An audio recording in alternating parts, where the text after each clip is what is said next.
things like that. And so quests solved some of the problems that were inherent in hunting, in that hunting, you didn't have any context for what you were doing. And quests gave you context. So now when you killed those 10 rats, you knew why you were killing those 10 rats, right? To help that guy, help the guy out.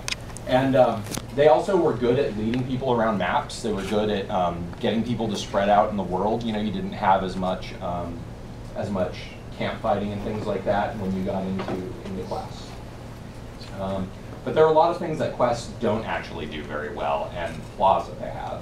And when we were looking at developing Guild Wars 2, this is where we kind of came in. So public content. You've seen a little bit of the rise of public content in games like Tabula Rasa, if anybody played that. So there was a cool base takeover mechanic. If you played Warhammer, you got to see public quests and things like that. However, again, those weren't really things that were the main thing that you did in the game. Those were like secondary things, and they ended up kind of feeling a little bit like afterthoughts or something like that. And so when we sat down to design Guild Wars 2, we thought, what can we do to really get people to play together?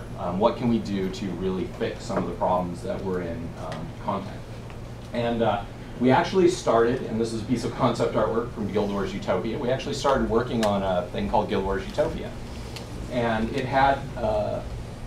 it was trying to address some of those problems. But the thing that we found while we were developing Guild Wars Utopia was that we weren't able to fully address all of those issues without just dramatically changing Guild Wars 1. And since we had a lot of people who loved Guild Wars 1, we didn't want to just change their game out from under them and bring this entirely new game to them and piss everybody off because we were completely changing their game. And so that was when we made the decision to, hey, well, if we had a completely kind of new start, if we made, Guild Wars 2, this is definitely the direction we'd go in, and we can do these sorts of things. And so with that in mind, we started developing Guild Wars 2. And the very first thing we did was we went to Guild Wars 1 and we implemented events in prototype. We were working on a graphics engine, so we went and we said, well, how do we get started in that? And actually, this character actually has a full, the weapons that they have equipped are actually determining their skills. And there's an event going on. You can see centaurs, or what does it say there? Slay the centaurs attacking Alterbrook Crossing. And some of you guys actually, in looking through the DAT file, found some hints to this stuff, right? Remember that whole thing of like, wow, there's all this text in here of give these swords to this guy and do all that. That was prototype of events that you guys found. So we didn't talk about it too much, but we were like, okay, well they're tricky, so we have to outsmart them. We still haven't succeeded in that. So here's the Garrison event that many of you have played. This is the prototype of that in Guild Wars 1.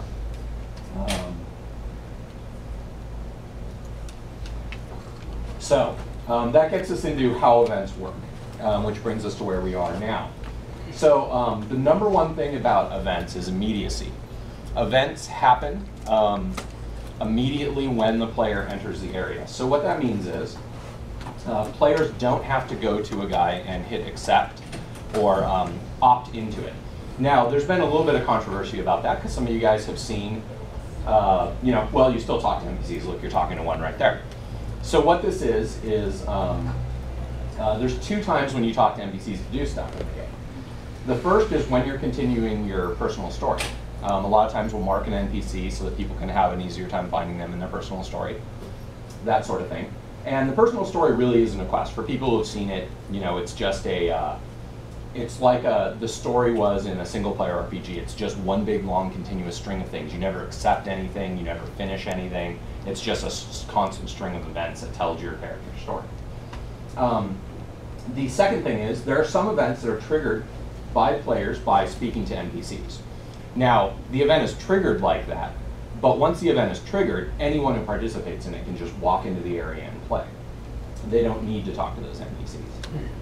And then the second thing is, We still do allow you to talk to NPCs just in case you want that extra information and all that, but it's not necessary in any case. Was for it to be the case that there were very specific rewards given away for events. And this is because we didn't want it to be the case that, let's say there's an event that is take over the garrison, and you know, there's one reward for defending the garrison successfully, and there's another reward for an event later that happens off of making the garrison be lost.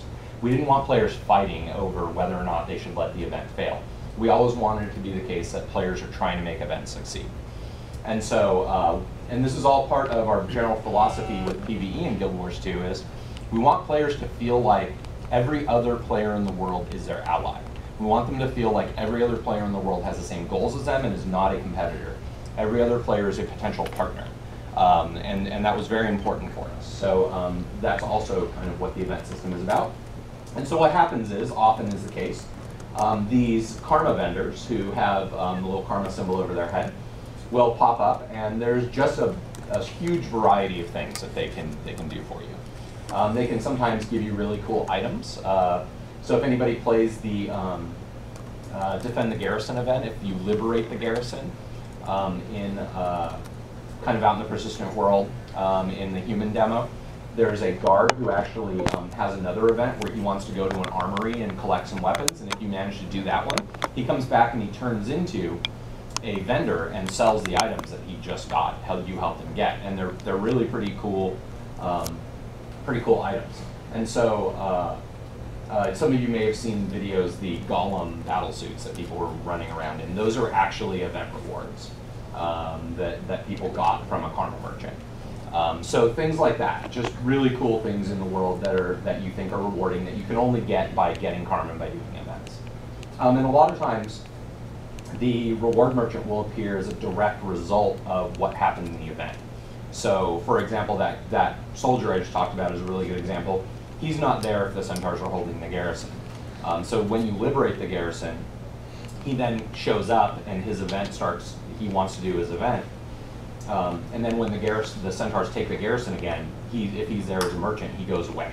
And so those are kind of consequences of what happens in the world.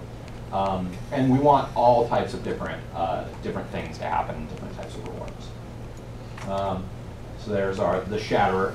So basically, in conclusion, we want events to be immediate. You can't have to read a big story about what's going on in order to understand what's going on in an event. You need to be able to kind of see, hey, this is going on, and this is you know, what we need to do in the event. Events need to have consequences, so they need to change the world in some way. Events need to be rewarding for players, so there needs to be a cool, like, hey, we succeeded at this event, what does that buy us? What happens in the world? And, you know, events need to interact with each other and change sometimes, and sometimes, you know, with the Shatterer event, for example, if the cannons get destroyed in that event in the back line, it kicks off a escort event where a repair caravan starts trying to come in and repair the cannons. That's a good example of an event that it's not like it changed directly as a consequence from the event finishing, but it changed based on something that happened during the event. So, so we can do that sort of stuff too. Okay, so that's kind of a basic overview of events. Does anybody have any real quick questions about what an event is? Does everybody think they have a pretty decent understanding about what an event is? Okay.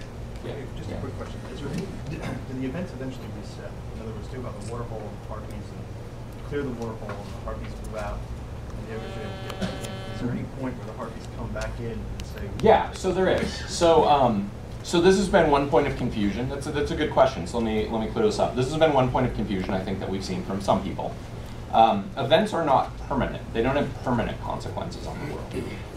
By that I mean, if a town or village gets destroyed, if harpies get driven out, it's not that they're there forever. However, events have persistent effect on the world. What I mean by that is, whatever event effect completing or not completing an event has in the world, it's persistent in that it stays that way until something else comes along and makes it so that it doesn't. So in that particular case, what will happen is, harpies in the area will eventually start coming back in gradually, and if enough of them eventually take over that area, then the harpies will again establish their nests in that area and that sort of thing. In the case of towns and things like that getting taken over, the town gets overrun. It's overrun until someone comes along and does something about it. And so that's what we mean when we say they're persistent. It just wouldn't have been practical for us to do permanent things.